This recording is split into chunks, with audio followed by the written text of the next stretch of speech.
With Liquor Barn, you can shop your favorite bourbon, that perfect bottle of wine, or discover something new.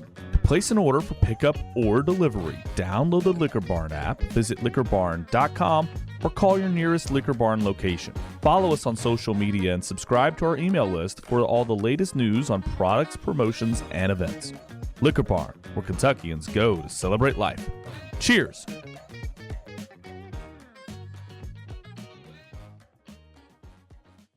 Limestone Farms bourbons defy the typical that high proof means less depth and smoothness. Great crafting and blending of our rare and exotic mash bills are here to change the bourbon world. From the first sip, we invite you to discover our bourbons that are deep in Kentucky tradition and richly one of a kind. Limestone Farms, dedicated to excellence. We're all familiar with finishing bourbon in wine barrels, but finishing in a rosé cask? Now we're venturing into uncharted territory. For Penelope Bourbon, that uncharted territory lies in the southern Rhone region of France. Their rosé cask finish marries Penelope's straight bourbon whiskey with French Grenache rosé wine cask. The result is a unique aromatic blend of strawberry, floral, and herbal flavors. Take a sip of this one-of-a-kind bourbon at penelopebourbon.com.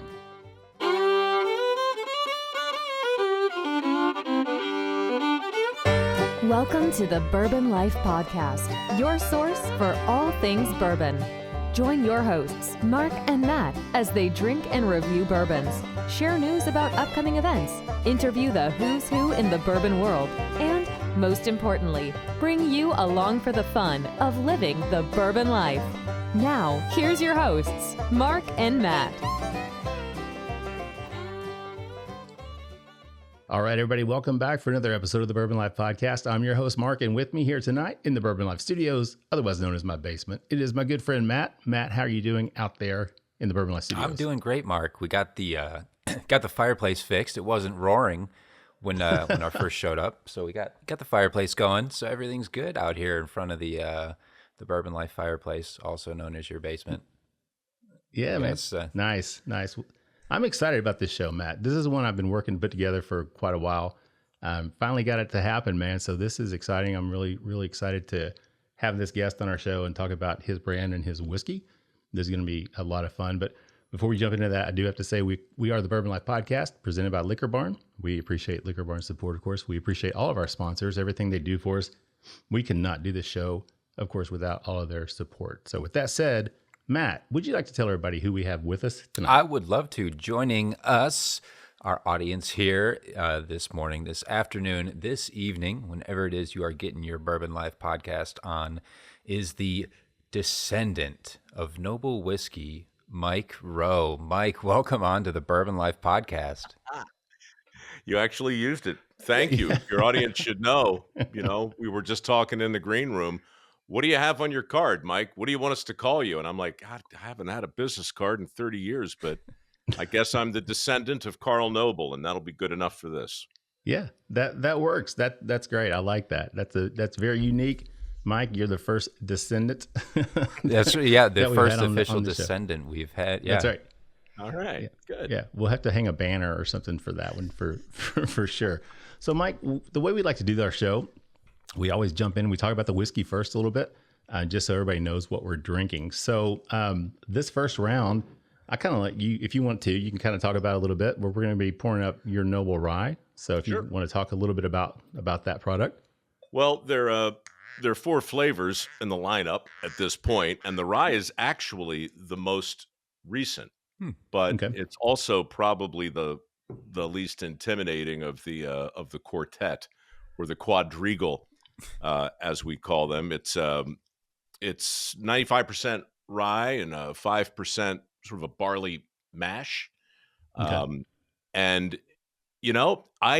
it's funny. I didn't drink much rye, really in the last 20 years. And then I kind of Forrest Gumped my way into a couple that I just thought were terrific. So when the guys at Knobel said, look, do you want to do one?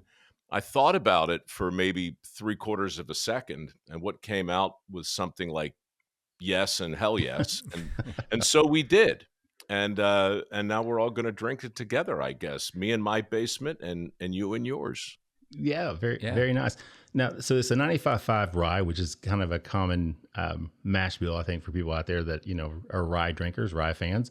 The 95.5 is kind of a typical mash bill that we see a lot. The age on this one, I know the bottle, it doesn't have an age statement on it, so we know for sure it's over 4 years based on that fact. But do you have a general idea what the age on this is, or is there a range on this, or do you know? You beat me to it. It's a little over 4, but that's all I know. What you'll learn as we get into this is that I'm a good-natured dilettante who is an enormous fan of this thing you dedicate your podcast to. But like so much of my misspent career, this thing is an ongoing education for me. And Sure. The last couple of years, I can't even tell you the things I learned that I wasn't looking to learn. And it's like, this is one of those topics, and I know I'm not telling you or your listeners anything you don't know, but the more you learn, the more you realize you don't know.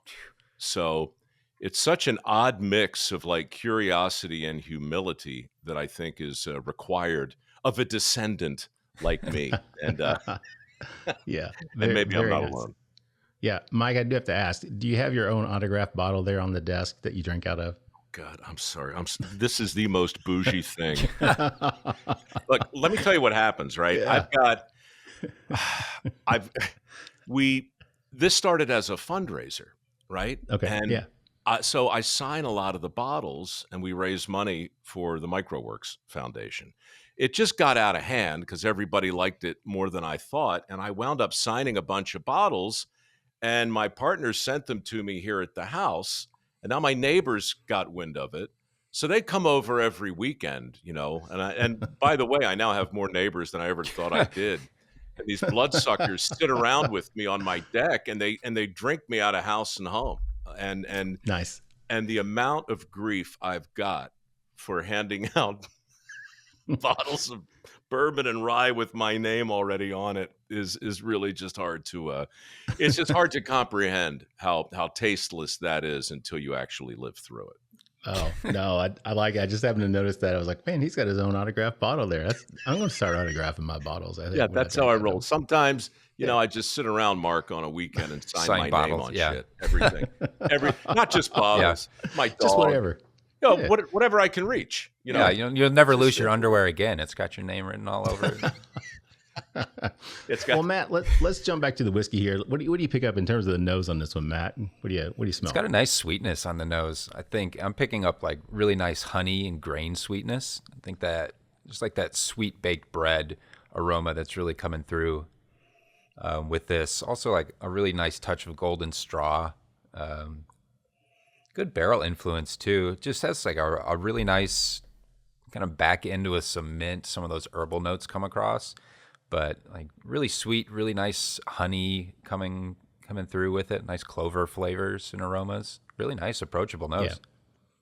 Yeah, I really like the sweetness that comes across on this, Matt. You talked about kind of a clover honey, even almost get that sweetness that comes off of that. But then there's that spiciness that comes through. There's mintiness, like you said. That was one kind of the second thing. It was sweet at first, and then that mintiness jumped out as well, which is a really good indicator for rye whiskey. Obviously, if you're a rye drinker, you're familiar with those types of notes. Are you serious? Like, is your palate really that sophisticated? Both of you? I mean, are you really experiencing all of that? That's incredible. Oh, I've got like half of it, maybe. Oh, we're professional level, Mike. We've been doing this for a few We've years. been BSing people for 5 seasons now. We're not gonna turn off the BS meter today, right? That's right. It's vanilla again with a touch of honey and almond. Yeah. No, I live not far from Napa Valley. God help me. So I've had a pretty steady diet, for 25 years or so of people just looking at me and telling me what it really smells like. And I'm usually there 35-40% of the time I can get it. But my nose has been broken so many times that I just don't, I honestly don't trust my palate anymore. Not that I ever did. Mike, here's what I'll tell you. Matt is my color commentary guy. He's the super palate. So he picks out all these notes, and he's got experience from the restaurant industry and worked at a bakery. So he can really pick out when he tastes something, he can instantly associate it with his past, with his memories, with his experience with food, with spices, etc. And he's very, very adept at doing that. And a lot of the times it's me just saying, yeah, Matt, that's right. I get that. I get that too. So he's not just a guy sitting by your fireplace. Right. Yeah. I mean, I am just a guy sitting by the fireplace, but there's just a little more. He's the talent of the show for sure, Mike. No question about it. But well, speaking of talent, Mike, let's talk about you. We got you on the show here, so we've got you for a while. We're going to talk about the whiskey, but before we do that, I think it's always fun to give our guests an opportunity just to talk a little bit about themselves. Of course, our guests are going to be familiar with you, your name, what you've done in the past, but let's take it back further. Let's talk about Mike Rowe, talk about your background, where you're from, what you've done obviously in the past, but then also how it was that you got into the whiskey industry. Oh man, crooked road, right? I think Robert Frost said, way leads on the way. And that's certainly been the case for me. I grew up on a little farm in Baltimore County, not too far from the city line, which was interesting because I had no idea geographically where I was until I was about 12 years old.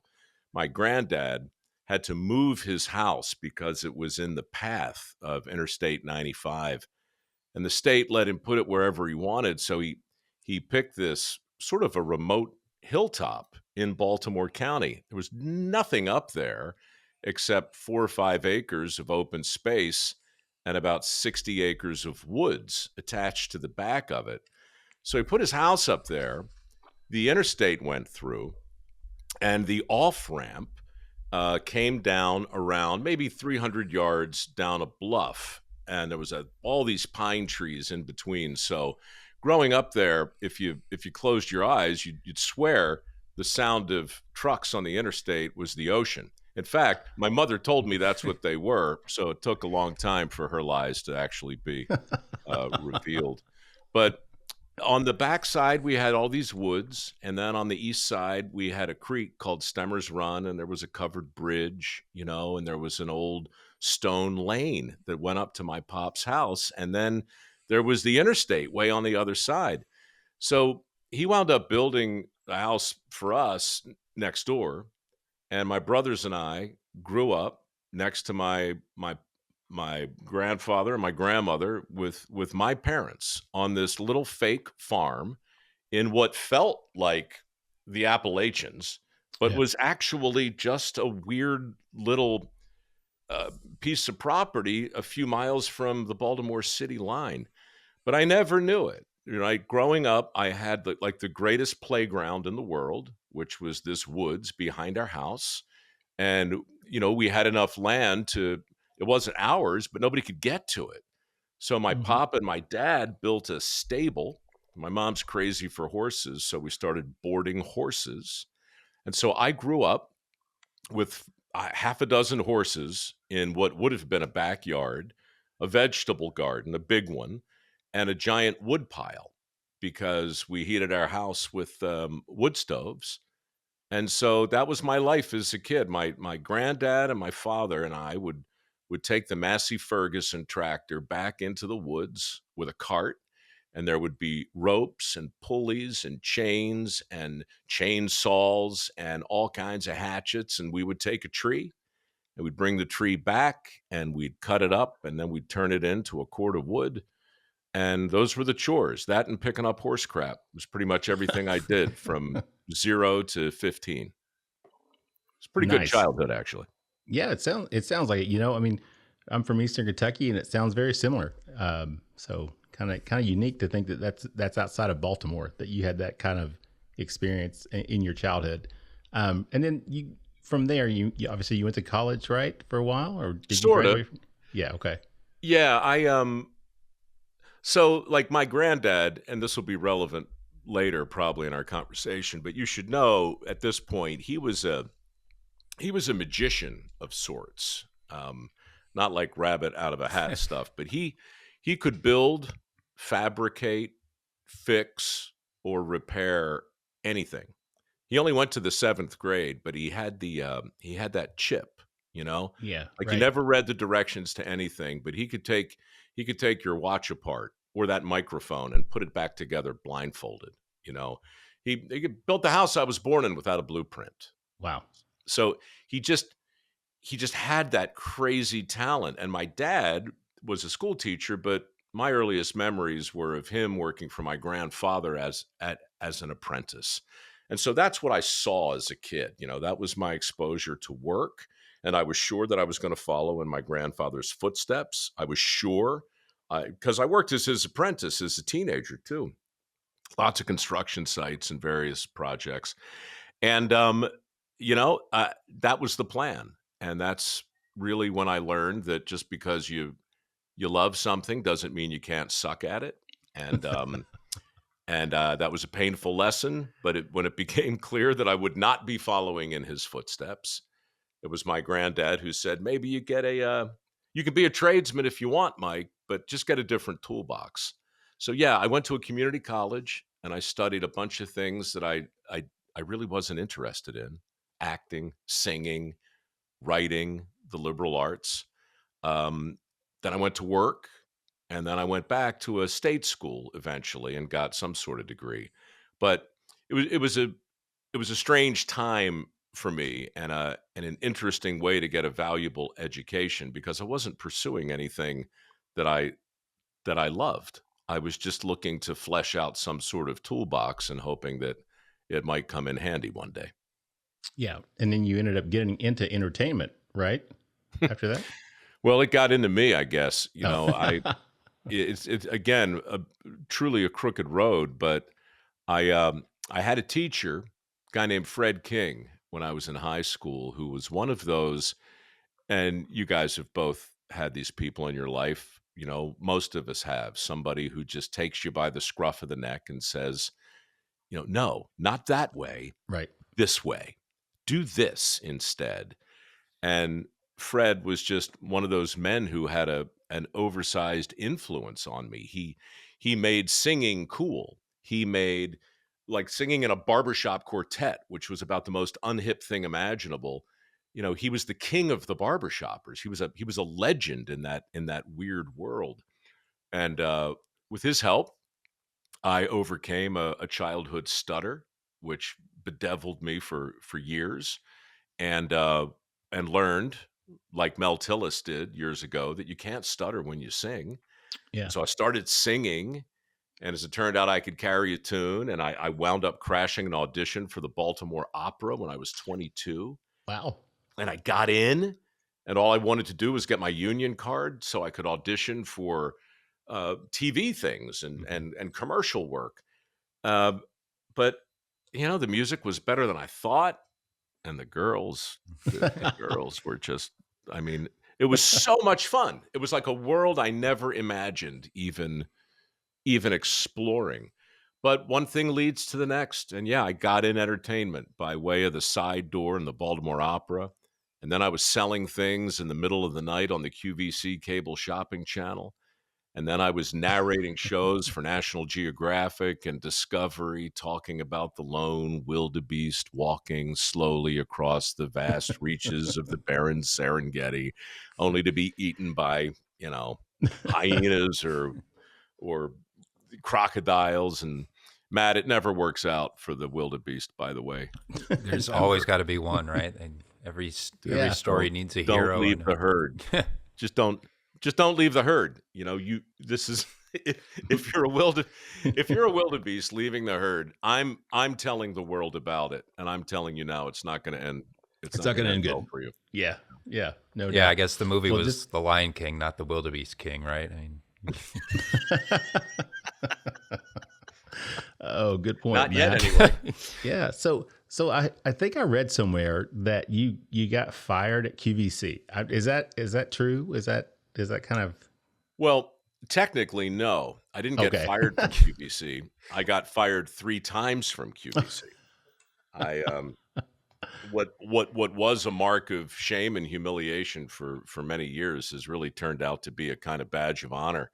I was fired in spectacular fashion, over and over again, and spent most of my 3 years there on a kind of double secret probation.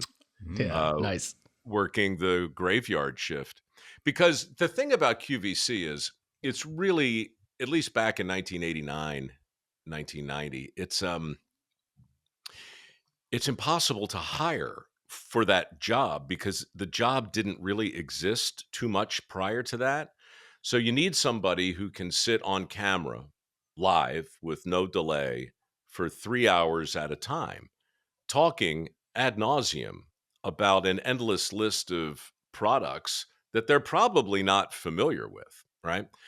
And, that's a weird set of muscles. Actors might be good on camera, but they don't necessarily know how to sell anything. And salesmen might have a ton of experience, but, that little red light comes on the camera and they just crap the bed. That's a disaster.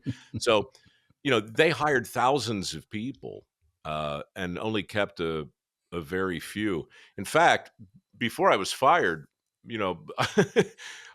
the audition is a thing that people ask me a lot about now because they don't believe it, but I swear this is back in it was actually 1990. I auditioned.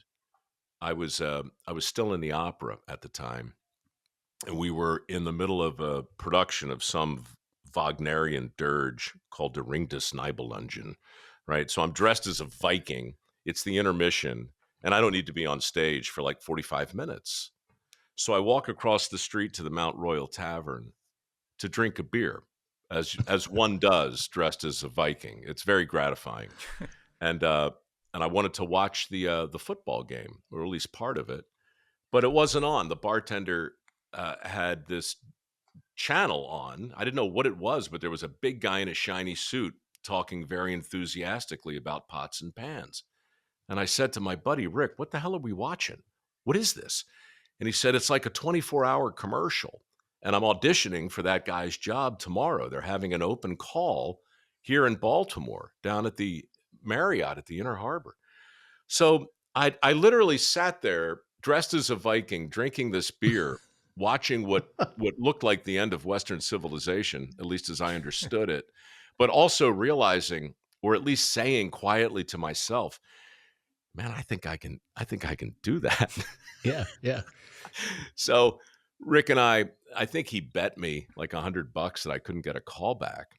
So I went with him the next day, and in the audition, you walk into this conference room, and there's a camera set up, and a guy pulls a pencil from behind his ear, and he rolls it across the desk toward me, and he said, Mike, I'm going to turn on this camera in a minute, and when I do, I want you to pick up that pencil, and I want you to start talking.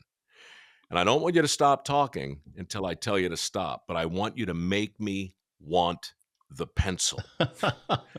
Now, like the Wolf of Wall Street.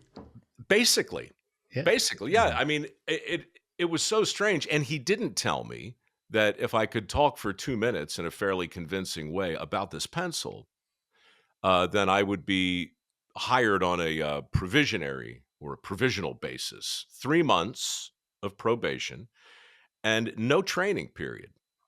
This is why I drink today, Mark. They literally put you on the air at midnight or 3 a.m. and just bring you stuff that didn't sell in prime time, stuff that looks like, you would get it on the midway of some condemned carnival with that machine with the claw that reaches in and pulls this stuff up. And that's what it was, the Health Team infrared pain reliever and the Amcor negative ion generator. And oh my God. So it was the best time of my life because I learned everything I needed to know about this ridiculous business, but I did it mostly by making fun of the products and the people who bought them, which ultimately led to my series of chronic terminations. That's great. Matt, let's jump back to the whiskey because we're almost at the end of round one, unfortunately. But let's talk about this rye, the Knobel rye. And this is a Tennessee rye whiskey.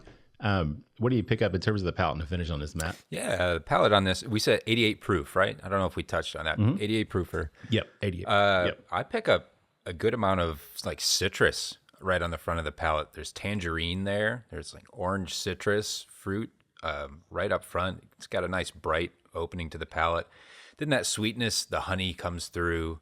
Again, kind of that clover honey or like that like caramelized honey, just like really like rich, dark sweetness.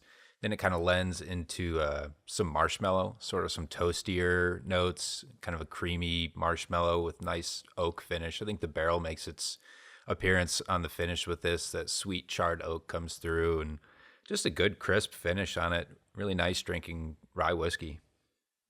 Yeah, there's a little bit of spice to it as well, Matt, that kind of jumps out to me on the palate. And also on the finish, it's got a nice linger to it. So it's kind of surprising at 88 proof again. Sometimes you don't think that an 88 proofer is going to have that type of ability, to kind of hit you on the palate. This is a 95.5 rye, so there is obviously a high rye content. So you're going to pick up some of that spice on it. And again, for me, sometimes the higher rye drinks like a higher proof whiskey. So I think that maybe confuses my palate a little bit. So I think it drinks warmer than 88 proof. But I agree, Matt. Sweetness, we picked it up on the nose. It translates to the palate as well.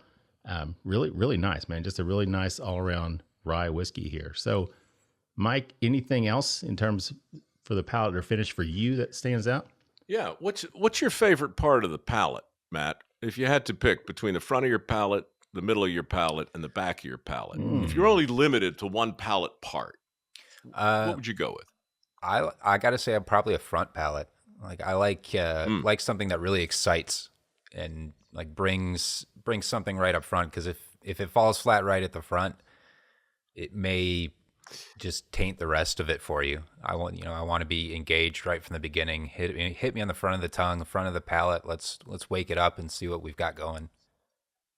So like a young man, for instance, auditioning for a job he doesn't really want in the home shopping industry, you only have one chance with your rye to make a first impression. Mm-hmm. And let's not drag the middle of the palate, or God forbid, the back of the palate into this equation. Let's get it right, coming straight over the lips, past the teeth, onto the tongue, and boom, Bob's your uncle with the front of the palate. I love that. Very nice. Mm-hmm. Well, guys, we are at the end of round one here.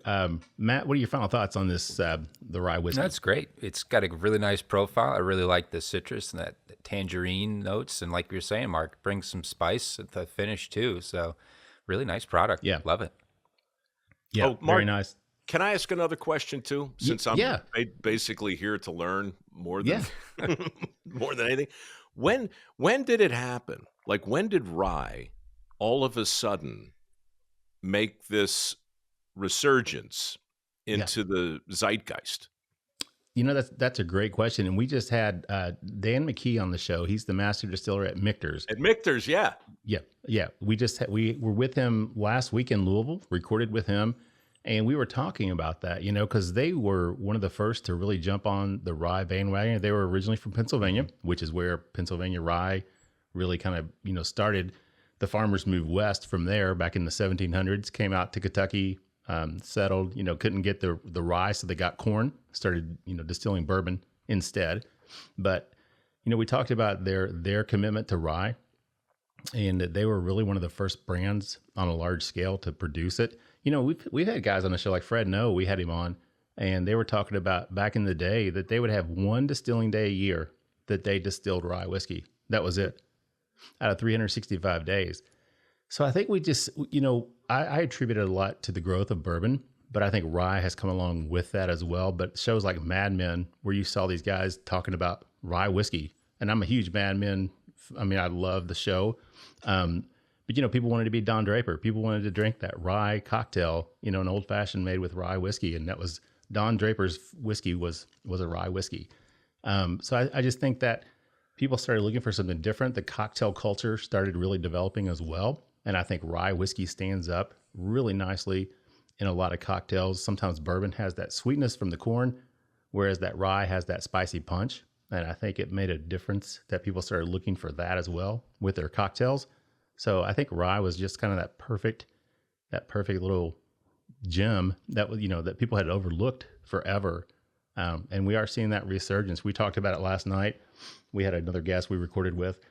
We were talking a lot about the American single malt growth. And there's a lot of buzz about it, but I don't see a huge consumer demand for that right now. There's a lot of people talking about it, but with rye whiskey, there's not just talk. I mean, there's a lot of demand for rye whiskey as well. So I think it's probably been, over the last 10, 12 years that we've really seen that resurgence. I just think it's so interesting the way, the wheel spins. There are no new ideas really. Right. And history certainly repeats itself in every vertical, right. And so much of what we like and what we think we like, it seems, is a function of sometimes PR, right? I mean, sometimes marketing is very powerful, but sometimes it's like incidental or even accidental.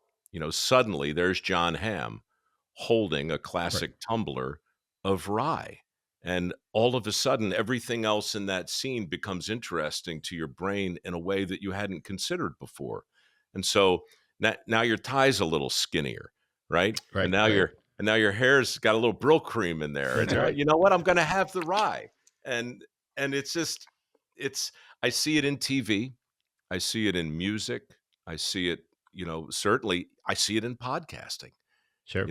People are so anxious to distinguish themselves by being unique, and then they realize that there's no real such thing, and so they try and be honest and they try and be authentic, and they hope that the wheel spins in a way where all of a sudden, here we are having a gimlet again. I didn't think we were ever going to have a gimlet again, but they're back, and so that's really why I wanted to come on to your show, because I love this topic and I want to learn more about it, and I feel so lucky that I've wound up with stuff that tastes so good that, quite frankly, I need to be more facile about understanding.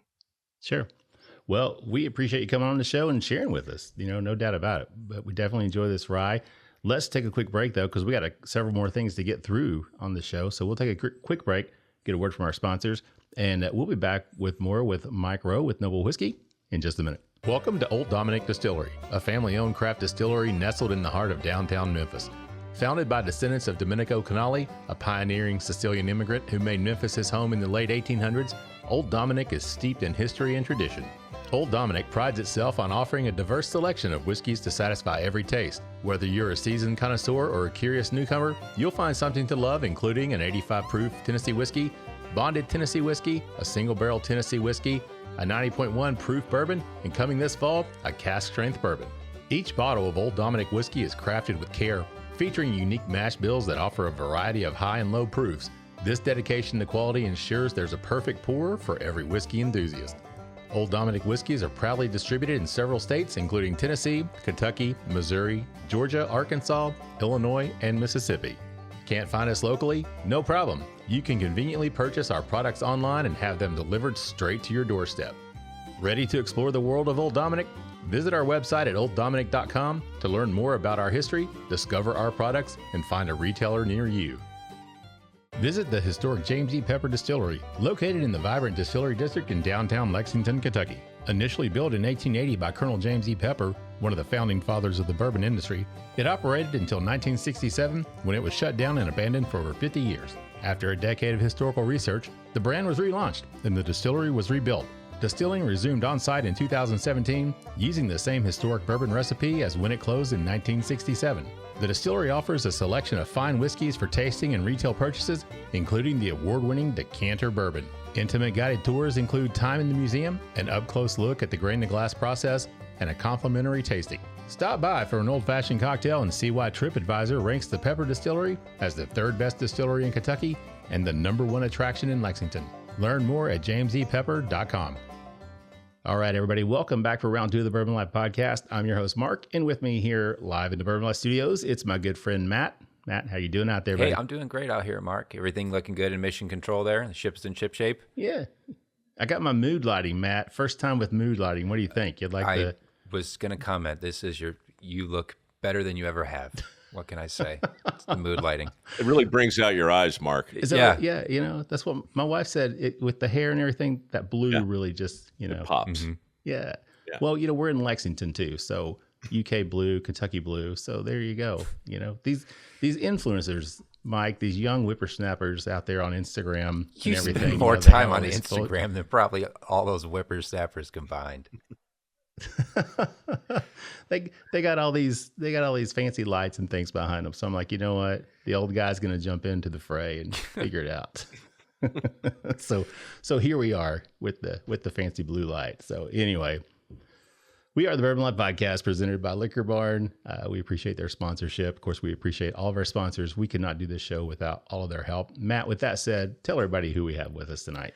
Mike Rowe is the descendant of Carl Knobel, and also here with Knobel Whiskey, and we've got him back for the second round of the Bourbon Life Podcast. Mike, how you doing out there? I'm just wondering how many rounds are there, Matt? Be honest. We talked about that last night. Usually 3 are published on the show. Sometimes the conversation goes a little further. So when that happens, do you extend the length of the individual rounds, or do you start adding new rounds to the show? It's a bridge we cross when we get there. Yeah. Our guest last night was here in the studio with us. So, you know, he brought some stuff to drink. And of course, I've got quite a few bottles here in the basement. So they're picking and choosing. He's like, we should just do a 4th round that's not really part of the show, but kind of just the unofficial 4th round. And I'm like, yeah. I was like, man, I got to get up and go to work. I'm an attorney. I really have a real job. I got to do something. So we can't do that. So, all right, Mike, we're back with some different things to drink this round. We're actually going to do 2 on this round. So I don't know if you want to tell everybody what we've got that we're going to pour up. Yeah. Well, first, full disclosure, as I mentioned at the top, my reprobate neighbors have cleaned me out of my stock. I am out of the original juice, which I think you're sniffing right now. That's the Black Label. Yeah. That's what started the whole thing. And then you're going to, I guess, sample next to it the Blue Label, which is actually the Rickhouse edition. And that's finished in the French oak. I know that's a fairly common thing now, but I didn't know too much about it when we went in this direction a year ago. And the feedback has just been terrific all across the board. I should mention, too, as we get into, but you know what? I'm going to shut up. Matt, you were about to, your palate was about to weigh in on something. I could see it in your eyes. You can see it in your eyes, Matt. Go ahead and tell us what you get. All right. Your nose in the Tennessee. If we're going here on the Tennessee, it's got a real nice sweetness, like getting a lot of like breakfast food sweetness, like kind of pancake, maple syrup type sweetness coming through with it, like fresh sweet bread, or even like a dough or like funnel cake type aroma. There is, of course, like really nice caramels, a little butterscotch with this one too. It's really nice. It's got really good sweet flavors on it, but the barrel comes through. There's some corn, some of those like really nice Tennessee whiskey flavors come across. I think usually I think of a Tennessee whiskey as a little sweeter, at least on the nose. This one hits really well in that category.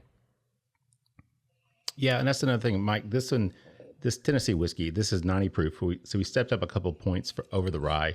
The next one, the Tennessee whiskey finished with the French oak staves 95 proof. So another little step up on that. I think this Tennessee whiskey, is it right around 5 years as well?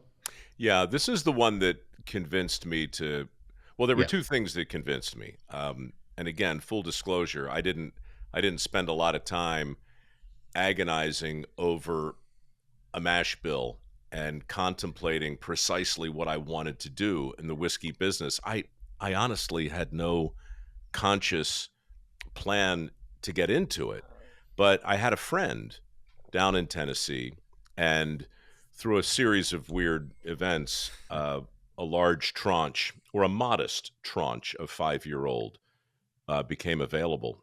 And he knew that I had a foundation that I was running, and I was looking to I do a different fundraiser every year it's called mikeroweWORKS.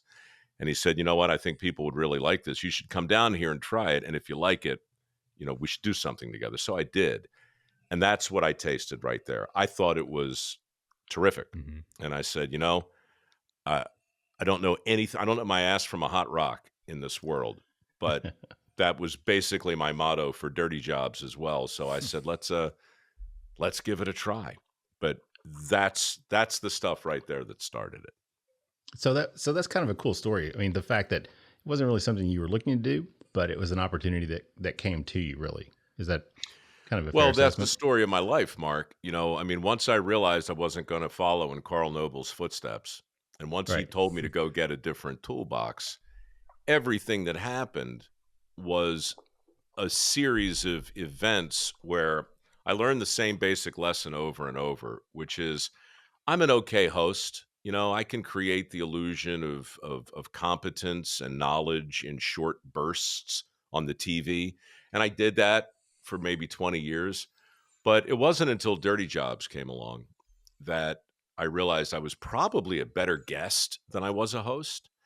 And once I started to look at the industry that way, everything changed. Dirty Jobs was the only thing I really ever did that. Well, the first thing I did that was a hit. It was a thing, Yeah. and you get used to. I was 42 at the time, and I had long since given up the idea of hitting one out of the park. I was very happy with singles and the occasional double. So I had hundreds of jobs in my career prior to that in entertainment. This was just a miscalculation. It was a tribute to my pop, Carl Noble. I was working right across the bay. I'm in Northern California now, looking at San Francisco, and I was working over there for a CBS affiliate. And my mother called me one day.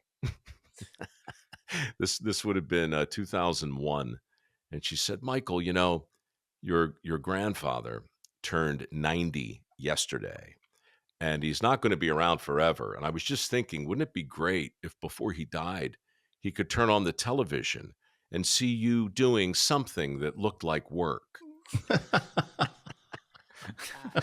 Thanks, Mom. Yeah, I mean, so brutal, but that's what it took. That the next day I went into the sewers of San Francisco with a cameraman.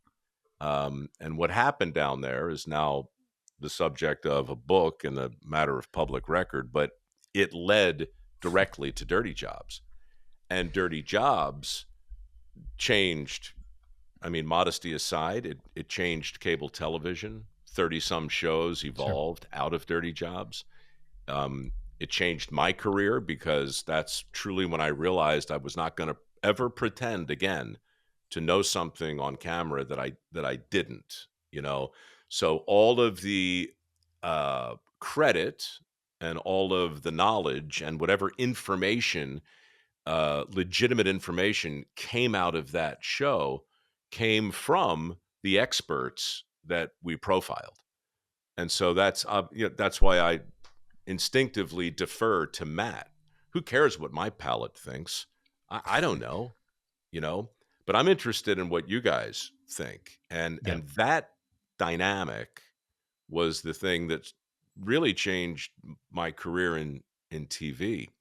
By the time Noble came around, it was 2021. We were locked down. Dirty Jobs had come and gone. It's still on the air every day, but we had stopped shooting in 2012. And I was suddenly so agitated by the idea that 2 weeks to flatten the curve was turning into 2 months and then 2 more months. And I just wasn't going to sit around. I mean, and I was getting flooded. My little Instagram and Facebook page, there are 10 million people over there. And most of them were telling me, "Hey, genius, you right? I mean, can you take a hint? The essential work is headline news. Get back out there and see what's new in the wide world of work." And so we rebooted that show at the height of the lockdown. And that's when Noble came along. And I thought, the question I probably get, not the question, the compliment that has most flattered me over the years from fans of Dirty Jobs is from people who say, "You know what I'd like to do just one day if I ever run into you? I'd like to sit down and just bullshit with you for an hour over a decent bourbon. Just tell some stories and have a few laughs." And so I thought, you know what better thing to do to celebrate the return of Dirty Jobs, and to put my grandfather's name on a bottle of this terrific tasting stuff, and then go back into the field to reboot the show, and then share the juice with the people we feature. And that's what we've been doing. Yeah, I think it's a great idea. Obviously, it's worked out very well for you. You don't need me to tell you how successful it's been. But well, look at this, man. This, I was in a liquor store in Maryland a couple of months ago, and hundreds of people come out. I sign the bottles, we take pictures and shake hands. This woman, I don't know if you can see this. This is cross stitch. Oh, wow. Oh, no. Wow. Okay. It's not a photograph. It's cross stitch. And this girl, it's probably like 27, 28 years old. And this is her hobby. It's like her passion, right? Wow. And she not only gave this to me, she showed me pictures of herself making this. My pop's name cross-stitched on a thing that I can hang on my wall now, that took a stranger I've never met a week to complete. So, I mean, on a personal level, guys, it's so gratifying to be able to connect with fans of the show, all of whom, according to surveys, had grandfathers too, and they have stories. Right. Mm-hmm. Right. And so it's just been a great way to celebrate a show about work with fans of the show all these years later, who just want to sit down and join me for a civilized snort. It's great. Yeah. Well, we're thrilled that we get the chance to do that, even though we're not together in person. I mean, this is the next best thing you can do, right? So next time I'm coming to wherever you are. Definitely. Louisville, right? We're in Lexington. Yeah. But now you spend time in Nashville, so we'd be happy to head down to Nashville. It's 3 hours away. So yeah. Oh, I've been to Lexington. I was just in Memphis not long ago. Yeah. And who else is down there in Columbia? Dave Ramsey. There's a guy you should have on your show. That guy loves bourbon. He's full of great financial advice. But let me tell you, I thought the financier. Yeah. Okay. He's thirsty. Mike, I tell you what, you make that happen for us, man. We'll be happy. I'll do what I can. We'll be happy to do that. So speaking of the whiskey, let's jump back, because we're going to get to another one in this round. So let's jump back to the Knobel Tennessee whiskey. Matt, what do you pick up in terms of the palate and the finish on this one? It's a nice sweet corn note on it that I really pick up. And then it's got the spice. This one brings some of the peppercorn, some of those spices that would often associate with a rye. It's got a nice crisp, peppery note up front. Then there's like a tapioca or vanilla kind of cream type flavor as well that I'm picking up, and some sweetness like maple syrup comes along with it, I think, on the back end. But nice warm finish, good spice coming through with the finish on it. It's really, really nice. Yeah, and it's kind of surprising to me, Matt, because I'm thinking Tennessee whiskey, you think of like Jack Daniels or Dickel, and you're talking about that 80%. Generally, you're around the 80% corn ratio in the mash bill. So I'm guessing this is probably close to that, because there is a lot of sweetness to it. And usually a very low rye percentage, maybe 8%, something like that. But yeah, I mean, there's a lot of spice that comes through on the palate on this one, which is kind of surprising, but it's a nice surprise. So you get that sweetness up front, like you talked about, Matt. I get that maple syrup, like you talked about as well. I was actually picking that up a little bit on the nose, so it's cool to see it come through on the palate as well. Again, the finish, nice finish on it with that spiciness lingering as well. So yeah, really, really nice. Really, really like this one. So Mike, anything else on that? I'm curious. So the blue label, the Rickhouse, is 95. Yep. And the black label is 90. Does it taste to you, Matt, like it's a 5% stronger proof? Because it doesn't to me. I was surprised by that. Yeah. I haven't. Well, go ahead, Matt, because I hadn't tasted it yet. I don't know if Matt had or not. No, I will agree with you, Mike. The 95 proof, the Rickhouse, the French oak finish, does not taste as warm. I think that French oak really imparts more flavor than proof with it. The nose on this, comparing and contrasting these two, I've still got a little bit of the Tennessee, and then also this is the Rickhouse, the French oak. Really, really nice. Those like red wines and those berry fruits come right up front on the nose with this. It's like good plum and fig, kind of all the beautiful red wine notes, like currant, grape must with it. French oak kind of lends to a lot of those flavors, I think. Nice creamy vanilla in there as well, almost like a nougat or toffee, like light toffee type aroma. Just really nice. It's a really great experiment to contrast these two, since they're both Tennessee whiskeys and one that just has that French oak finish. But the proof certainly doesn't make itself apparent for 5 more points on it. Yeah. You know, Matt, something that stood out to me, you're talking about the fruit notes on this. It almost comes across like it was finished in a wine barrel. I mean, not with French oak, but almost like a wine barrel. That's how much those type of red fruits and things jump out to me on the nose on this one. Sweetness, but just that the plum, the fruit, everything you were talking about, Matt. Very very nice on the nose for sure. So I hope you answered your question. And I jumped in there too, Mike. So yeah, no. I was.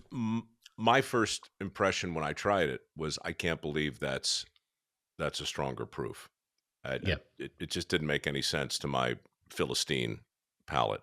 But as you can see, we've done some damage on this one.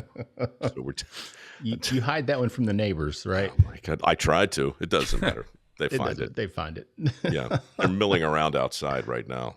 Animals. They're waiting. Yeah, they're like, "Can you get off of that damn podcast? Yeah. We're ready to drink some whiskey." Chum in the water. They're ready to strike. So, Mike, you talked about this a little bit earlier, but I want to kind of go back to it. You talk about the foundation. You've got the Mike REMIX, and that's really kind of the impetus for the brand. Not just to pay homage to your grandfather, but also to benefit your foundation. Is that right? It is. Dirty Jobs started purely as an entertainment proposition and a way to get my mom off my back. She wanted me to do something that looked like work to satisfy her dad. And so, as it turns out, exploding toilets and misadventures and animal husbandry and all these sorts of things, America loved it. And it was just an absolute blast to be able to put a show on every week that was really honest. That's the thing about Dirty Jobs. We never did a second take. Everything, it was really a show about the making of a show about work, right? And so there was a level of authenticity to it that kept us on the air for a long, long time. But the real gift, the real surprise was in 2008, after the show had been on about 5 years. And the country went into a recession, and suddenly headline news every single day was just unemployment, right? It was going from 5, 5.5, 6, 6.5, 7. Mark, you're old enough to remember. A nightmare. You too, Matt, I'm sure. I graduated in college in 11%. Oh, well, it's all anybody was talking about was the number of people who were out of work. And there was this baked in assumption in so many conversations that went along the lines of, if we could just create more jobs, we would have more people working. But the nasty truth about the job market, and one of the big lessons from Dirty Jobs, was that those two things aren't correlated. We had 2.5 million open positions. At the same time, we had 11.5 million people unemployed. And so, there was something else going on in the country. It was a skills gap of sorts. And, I thought about all the dirty jobbers I had a drink with over the years after a long day. And most of them were entrepreneurs. Many of them had small businesses, and they all said the same thing.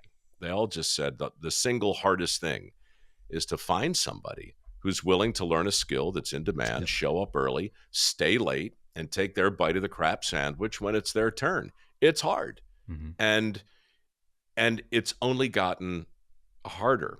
And during that crazy time in 2008 of a full-on recession and crazy unemployment, everywhere we went on Dirty Jobs, we saw the same thing. It was help wanted signs. So all these people are hiring over here, but over here, none of these people are working. So the Mike REMIX Foundation simply started as a PR campaign to draw attention to these few million jobs, good jobs that didn't require a 4-year degree, but nevertheless existed and were important and needed to be filled. And once I got out there with that message, that thing really stuck. I wound up going to Congress 2 or 3 times to talk about the need for better PR for the skilled trades. And I wound up working a lot for Ford and for Caterpillar and Kimberly-Clark and big blue chip skilled labor companies. And Dirty Jobs just continued to get bigger. And the foundation not only grew as a PR campaign, it became a trade resource center. Fans of Dirty Jobs built this enormous site, and people could go to it to explore careers in welding in their zip code, and then click on links to figure out where to get training and where to get funding and scholarships and so forth. Anyway, long story short, the thing got totally out of hand. I turned it into a scholarship initiative for kids who didn't want to go to a 4-year school, but who wanted to essentially become the next generation of steam fitters and pipe fitters and welders and heating and air conditioning and HVAC, and down the list it went. And so as of today, we've assisted maybe 2,000 men and women. We've given away about $8 million in work ethic scholarships. And that money, aside from, a small amount that I kicked in to get it started, has come from fans of the show and from fundraisers, really bizarre fundraisers. I called them crap auctions, collectibles rare and precious. And I would auction stuff off out of my garage from Dirty Jobs, like these weird autographed collectibles that people would wildly overpay for, fossilized polar bear shit. And I auctioned off a baby bottle full of semen from a prize bull for $2,500, right? And so not a lot of money, but it got a lot of attention. And then I still have it sitting on my mantle. I got to tell you, Mike. Yeah, Matt still has it at home. It is such a that's where I had such it. a conversation. I had it on piece. my mantle. I don't know if you're kidding or not, but I'm telling you, I had the bull semen on my mantle because in the afternoon the sun would hit it at just the right angle and fill my living room with these delightful little prisms. Jism prisms, I call them. It's crazy.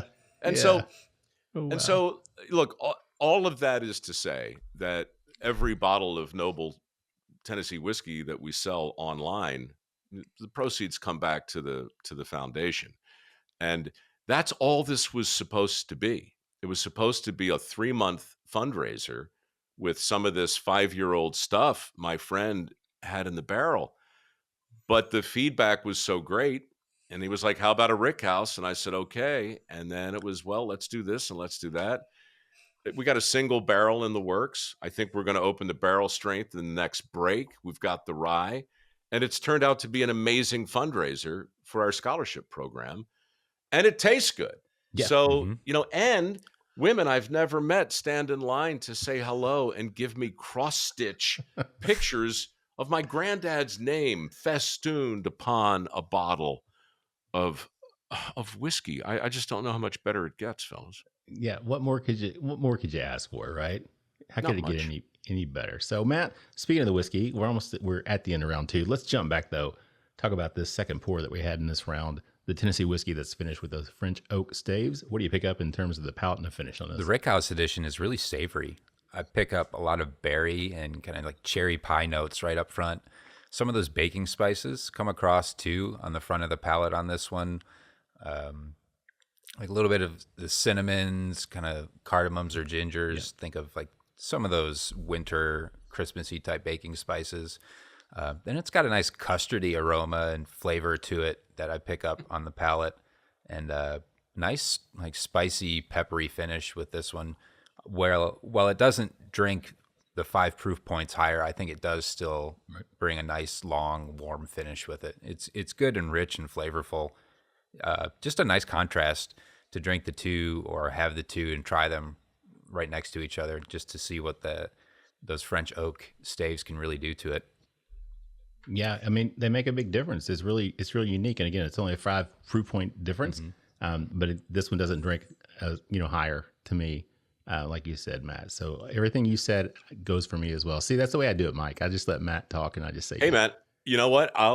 I'll tell you when I don't know what I'm talking about, but he just made me feel smart because about a year ago when I first tasted this, I wrote down on a yellow legal pad, cherry pie, ? There you and go. There it is. The distiller was like, yeah, exactly. So, hey, man, maybe I'm not a Visigoth. Maybe I'm not a Philistine. Well, guys, we are at the end of round 2. So let's take a quick break, get a word from our sponsors, and we'll be back with more with Mike Rowe with Knobel Whiskey in just a minute. Hey there, I'm Carrie Van Winkle, founder of Pappy & Company, where we celebrate family heritage and Southern craftsmanship. Check out our curated collection of artisanal goods that embody the spirit of Kentucky. From our signature barrel-aged pepper sauce aged in Pappy Van Winkle bourbon barrels to our luxurious leather goods inspired by generations of tradition, each item reflects our commitment to quality and legacy. Our line of gourmet food items are thoughtfully selected to bring the taste of the South to your table. Indulge in what I can say is the best bourbon barrel-aged maple syrup on the planet. A perfect blend of buttery rich flavors that elevate any dish or cocktail. We're big fans of the Bourbon Life Podcast, and we're honored to share the legacy of our great-grandfather Pappy Van Winkle with all of you. So visit pappyco.com for 15% off your purchase with code BourbonLife15. Three Chord's line of whiskeys embody the spirit of creativity. The whiskey is a true collaboration between producer and composer Neil Giraldo and master blender distiller Ari Sussman. The 3 Chord team of expert blenders, coopers, and sensory professionals have developed a multi-step process they called Perfectly Tuned Taste. This process begins by carefully selecting the finest bourbon and rye whiskeys from Kentucky, Tennessee, and Indiana, and then blending them together. Find out more about the whiskeys and distribution in your area at www.3chordbourbon.com. All right, everybody, welcome back for the third and sadly final round of the Bourbon Life Podcast. I'm your host, Mark, and with me here, still live in the Bourbon Life studios, is my good friend, Matt. Matt, you hanging in there? Absolutely, Mark. I've made it this far. I'm not going to quit on us now. Thank you. Just like all of our listeners, you've made it this far in the Bourbon Life Podcast. Don't quit before the third and final exciting round. Yeah, that's right, man. Hang in there. We got one more round to go. We got a great guest. We're really excited about this. Drinking some great whiskey, heard some great stories, and so the episode is living up to everything I had hoped that it would be so far. So I'm really excited about that. We are the Bourbon Life Podcast, of course, presented by Liquor Barn. We appreciate their sponsorship and support. We appreciate all of our sponsors, everything they do for us. We couldn't bring this show to you guys every week without their help and support. So thank you, sponsors, for all of that. Matt, with everything I've said there, which you want to tell everybody we have with us tonight? Absolutely. We have the descendant of Carl Knobel joining us, joining you all for the third and final round of the Bourbon Life Podcast. He's here with Knobel Whiskey, Mike Rowe. Mike, welcome on back for our final round tonight. I just can't wait to see what happens in round 3, guys, honestly. I mean, round 1 exceeded expectations. Round 2 was like some sort of fever dream.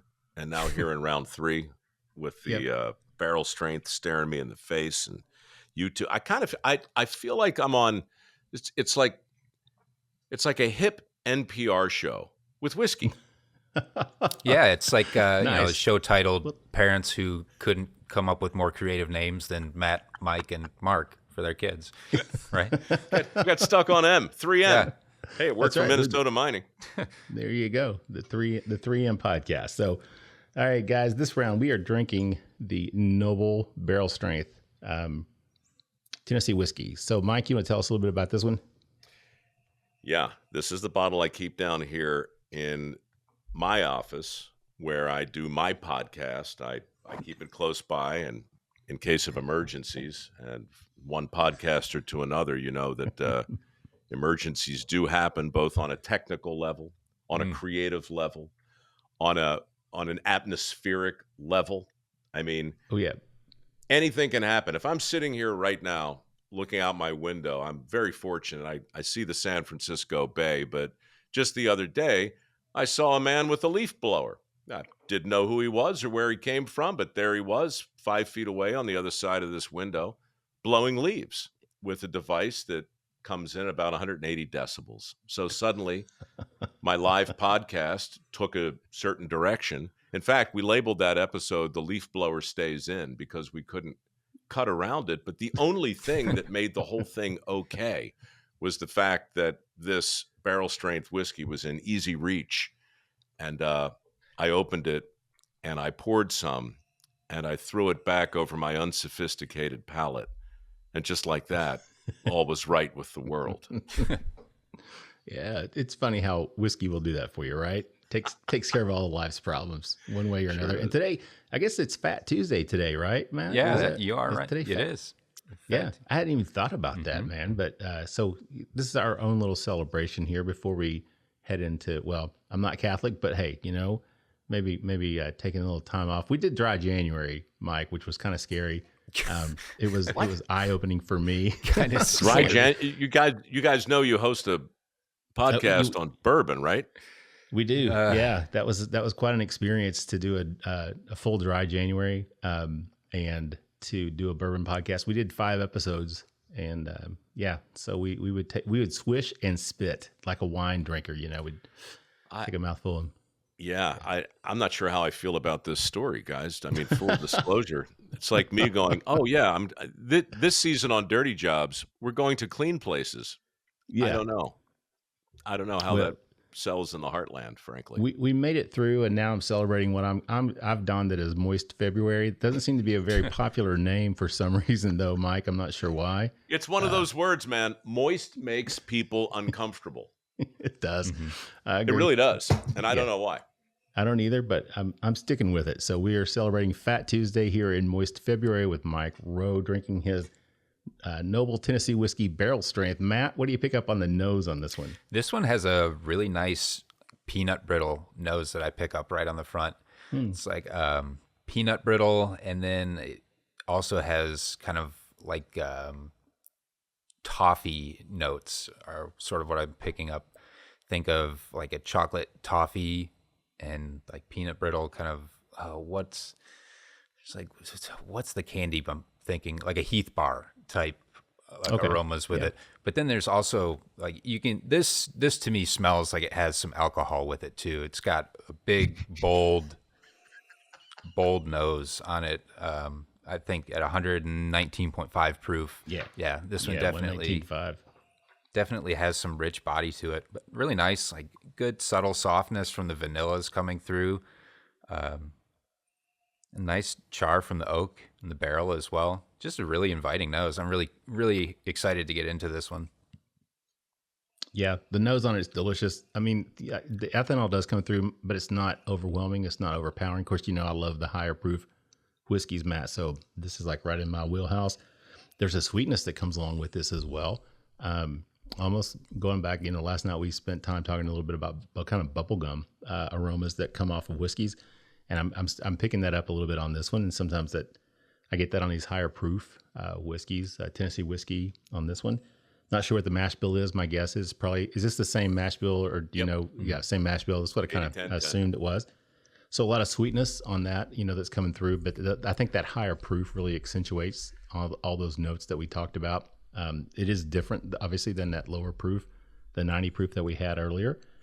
But man, just really nice all around, very inviting, like you said, Matt. I can't wait to jump in and taste it for sure. So, Mike, let's talk about the brand, because we talked about this when we were off air there, taking a little break.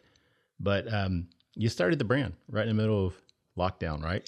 Sure. So, Absolutely. Can you talk about that? I mean, big challenge. I mean, how are you able to adapt and make that happen, make it work? Well, first of all, let me just say that even though I typically don't have a plan with a thing, and I try and play the cards I get, you get different cards along the way. And when this barrel strength came out, that's when I was reinvigorated about the whole idea of jumping into this business, which is, as you know, nothing short of a knife fight in a phone booth, right? Mm-hmm. It's absurd. Mm-hmm. It's obscene. The number of regulations and the way they vary from state to state, and of course the taxes and the shipping and it's really been an education. But I was enthused at the beginning, cautiously optimistic after the next couple, and then I had the barrel strength, and I thought, that's great. That's I love this. If I were upstairs now, I'd be on the deck with a single ice cube in this, flipping off my neighbors who are, again, the barbarians at the gate. But anyway, the point is, I never really see the end of the story, but I didn't see it with Dirty Jobs. I didn't see it with the opera. I didn't see it with home shopping. I don't I don't see it with this podcast, quite frankly. but but um but I knew I did something early on in the lockdowns that I regret. And maybe I'm sharing too much. Tell me if I am, but you know, in the very early days, it was a frightening time for everyone. And you know, I was approached by a couple of different people in Hollywood, but mostly my main boss over at Discovery at the time, who said, "Look, can you do some sort of a PSA? You know, we've partnered with the White House, and we really want to be out there, you know, encouraging people in some way to take heart and to get on board with the message." And I said, "Well, what exactly is the message?" And they said, "The message is 2 weeks to flatten the curve." So I set up my little camera, sitting right where I'm sitting now, and I was about to interview a couple of the captains on Deadliest Catch, you know, the crab fishing show. Right. I've been narrating that show for 20 years now. And so I made a little PSA that basically said something along the lines of, for the first time in a long time, we're all in the same boat. 2 weeks to flatten the curve, folks. We can do this, right? Something like that. And then 2 months later, it was clear to me that that wasn't going to happen, and that moreover, we're not all in the same boat. We were all in the same storm, but we weren't in the same boat. And I just took it upon myself, just for no other reasons than intensely personal ones, to get my crew back together and to rent a Winnebago and call it a road trip, ROWED, because I'm terribly clever, and get the old gang back together and drive up and down the coast, looking back at great old episodes of Dirty Jobs, and then zooming in. There's a word I didn't even know before the lockdowns, right? Zoom in with them, Right? And get some content on the air. And so it worked great. I just wanted to get outside to see if the great outdoors was where we left it, you know? And once I did that, I loved it. And it just felt so important to work again. And so Dirty Jobs went back on the air. I did another show called 6 Degrees, and I started my podcast in earnest, doubled down on that, and changed the format.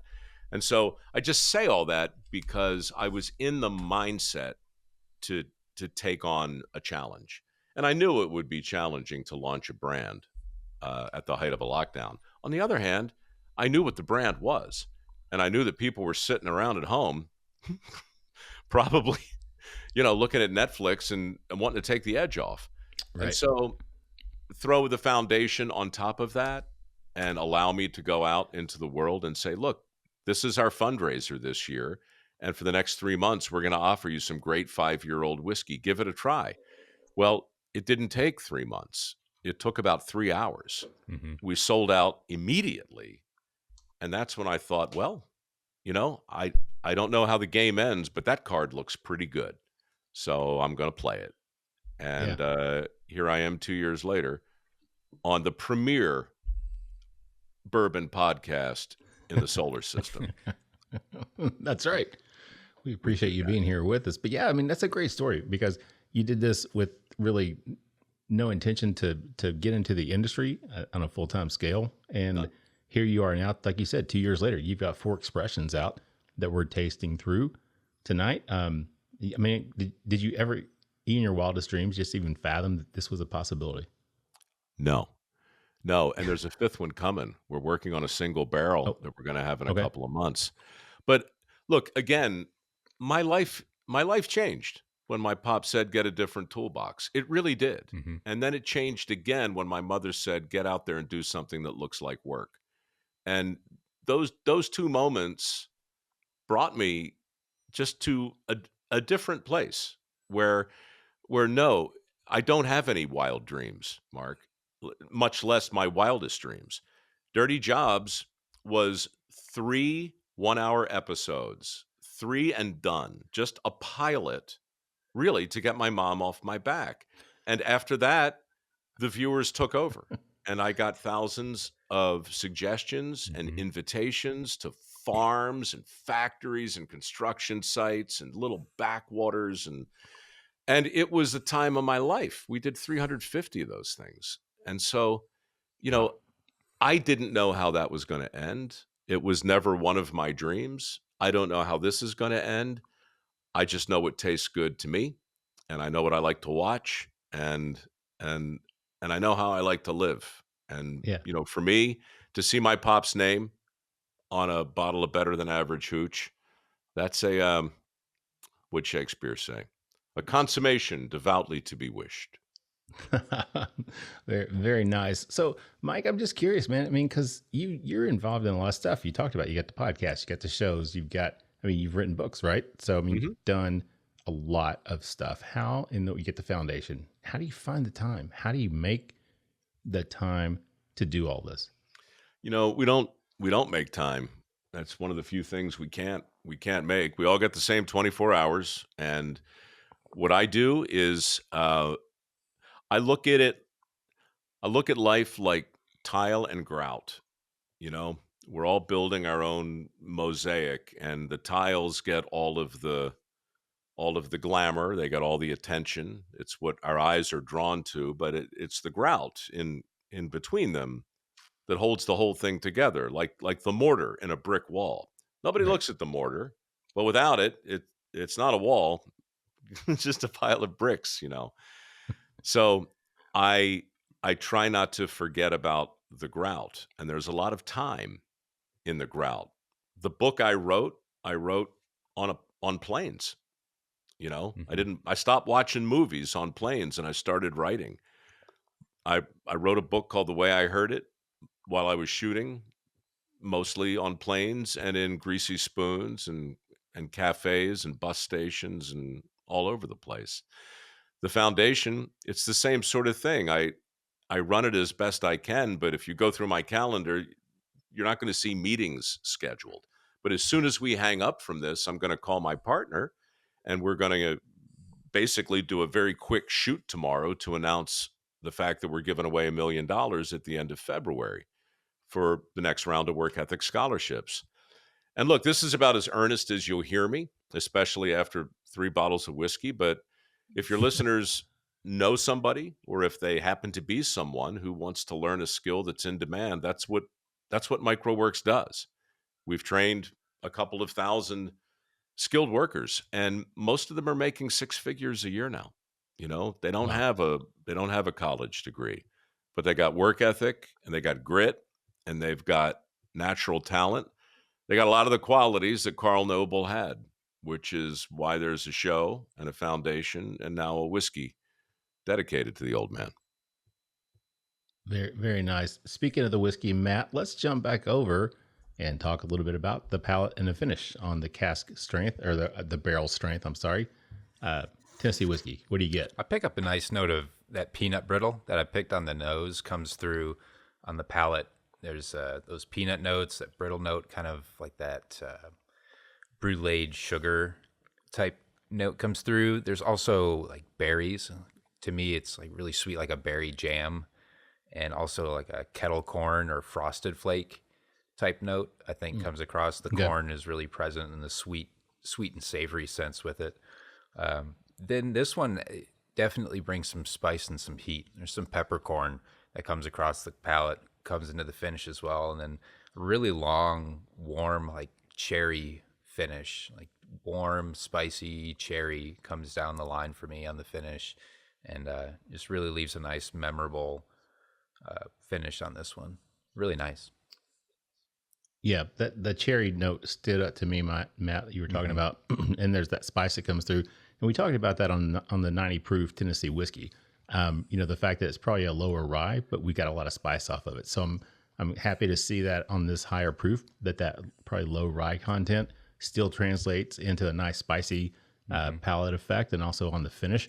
but the cherry comes through as well. Like you said, I get some sugary, almost like a brown sugar type of flavor with this as well. You talked about like a sweetened, maybe like a frosted flake or something. So maybe like frosted flakes with strawberries, kind of get this nice fruity aroma, but also just a nice sweet corn flavor as well. So lots of nice things on this. And again, 119.5, I think.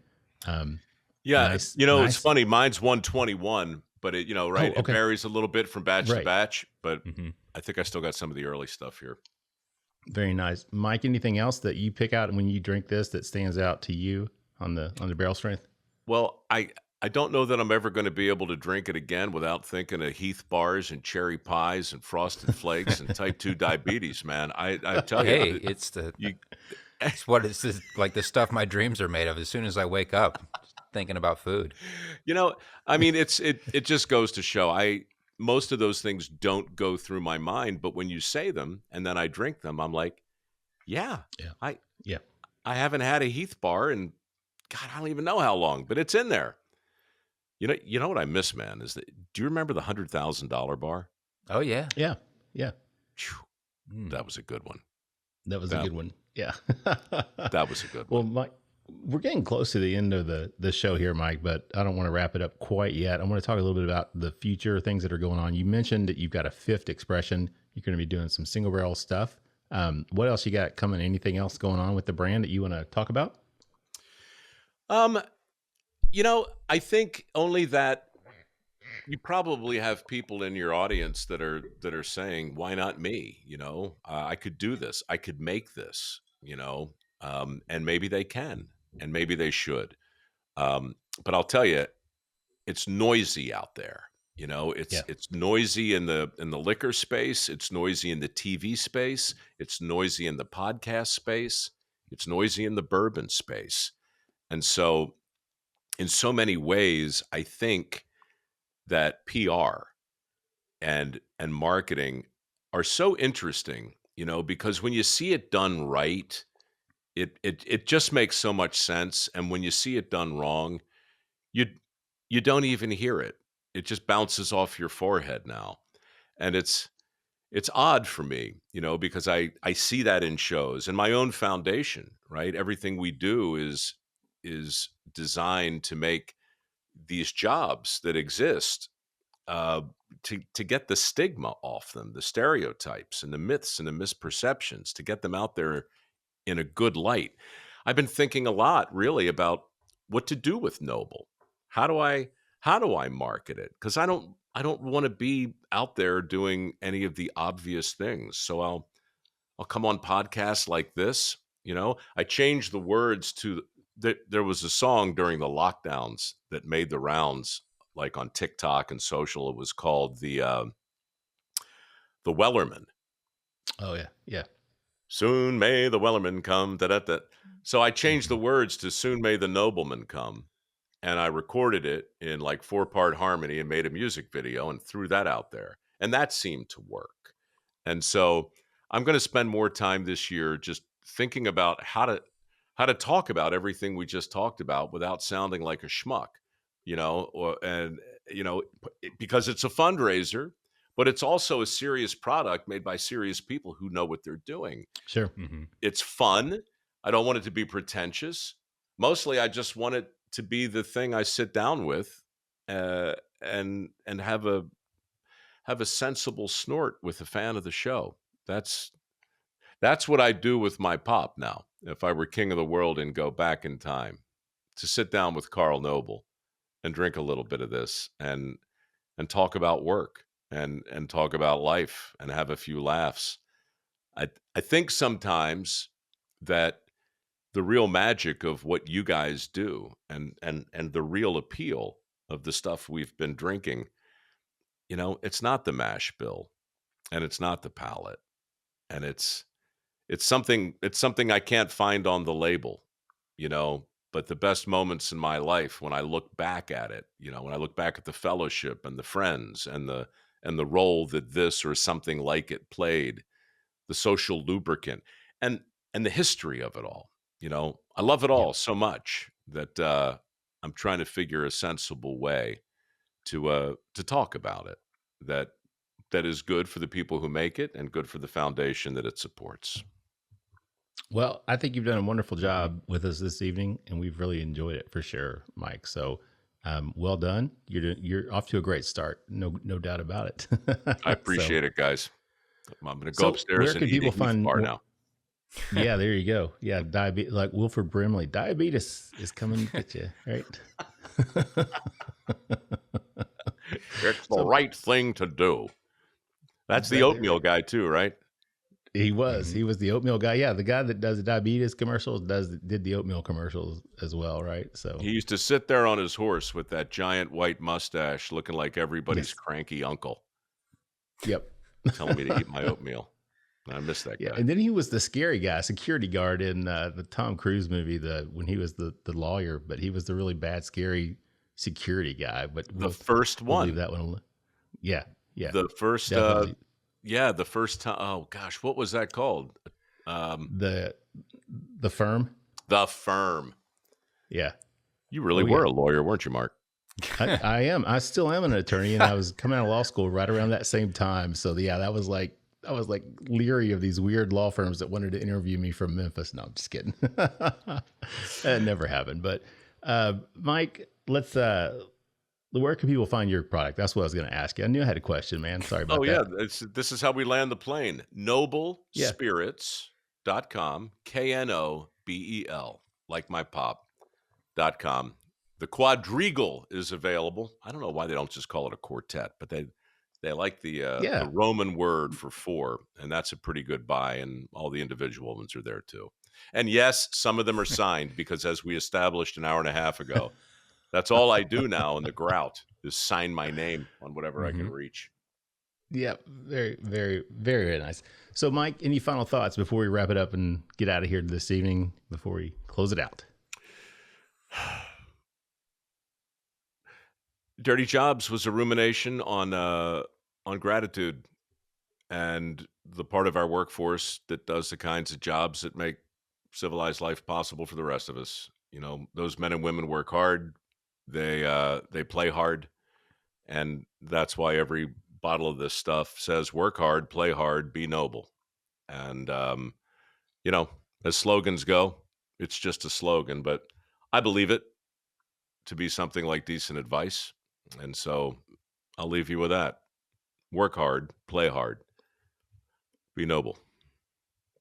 Very nice. We appreciate that. Matt, any final thoughts before we wrap it up, man? Hey, Mike, thanks for taking the time to sit down with us this evening, sit down with our listeners, and to go through your quadrigal with us here. It's been a great time. We really have been looking forward to this episode and getting you on and talking about things and hearing you share stories. And we'll try to do our best to always make sure to honor the grout.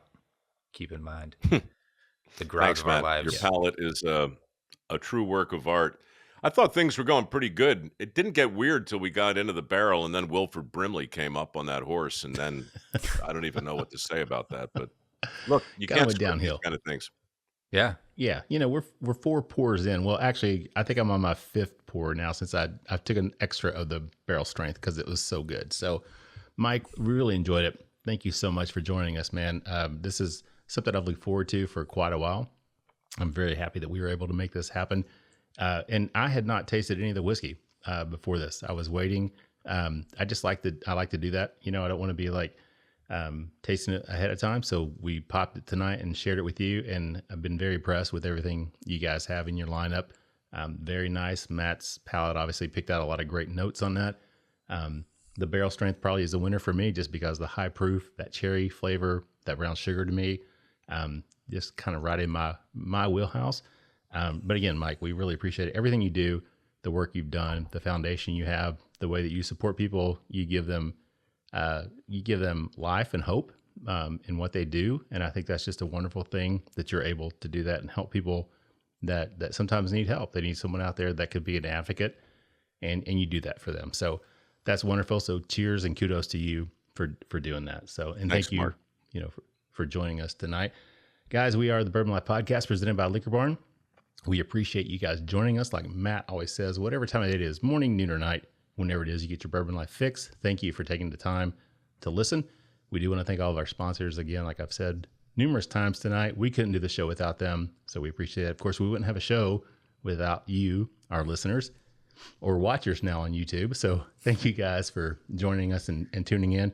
If you'd like to find more information about us, you can join us on Instagram or Facebook at The Bourbon Life. You can also join our private Facebook group, The Bourbon Lifers. We'd love to have you in there.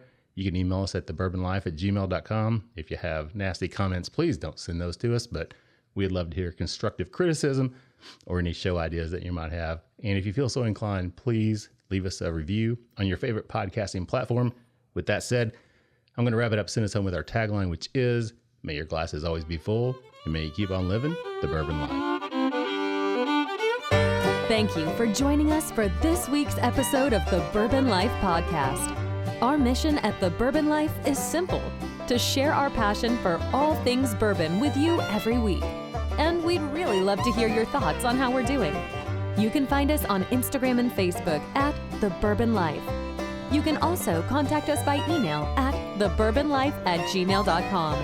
And you can always find us on your favorite podcast platform.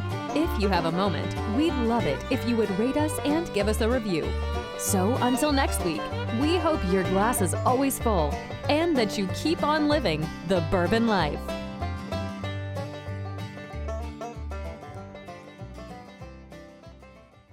Welcome to the kitchen table at James B. Beam Distilling Company, where every visit is a celebration of tradition and flavor. Did you know that the kitchen table is nestled right within the heart of the distillery? That's right. You can experience the essence of James B. Beam's legacy while savoring their delectable dishes. Join them every Wednesday through Sunday from 11 a.m. to 5 p.m. for a culinary journey like no other. Planning a special event? Let the kitchen table be your host, creating unforgettable memories for you and your guests. And don't miss their exclusive Behind the Beam tour and monthly Claremont Supper Club events, which will feature the 2024 Distillers Share releases at the November event. For more information and reservations, visit beamdistilling.com. The kitchen table at James B. Beam Distilling Company. Come as a friend, leave as family.